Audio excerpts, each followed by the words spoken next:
pinayagan na ng Sandigan Bayan si dating Pangulo at kay Representative Gloria Macapagal Arroyo na makapagdiwang ng Pasko at Bagong Taon kasama ang kanyang pamilya. May news to go si DZBB reporter Glenn Wego. Glenn.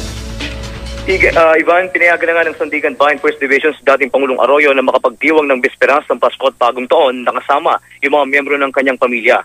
Sagot ito ng Sandigan Bayan sa mosyon ng mga Arroyo na hayaan sila makapagpasko at Bagong Taon na kasama yung kanyang pamilya. Ayon kay Atty. Raul Lambino, ang legal counsel ni Congresswoman Arroyo, pumayag yung Sandigan na magsama-sama sa Veterans Memorial Medical Center yung pamilya Arroyo kung saan naman naroon ang dating Pangulo. Kung sa kasalukuyan ay hanggang alas 9:30 lamang ng gabi yung visiting hours dating Pangulo, magbabago ito sa Christmas Eve at New Year's Eve. Pero hindi pa tiyak kung hanggang anong oras sa Pasko at Bagong Taon maaring manatili yung mga miyembro ng pamilya Arroyo kasama yung kongresista. Basta't yung malinaw ngayon, Ivan, ay maaring salubungin ni CGMA yung Pasko at Bagong Taon na kasama yung kanyang mga kaanak. Sa ngayon kasi ay ginagawa pa yung written order ng Sandigan Bayan kaugnay nga ron sa nasabing kautusan. Yan ang pinakuling balita mula dito sa Sandigan Bayan. Balik sa iyo, Ivan.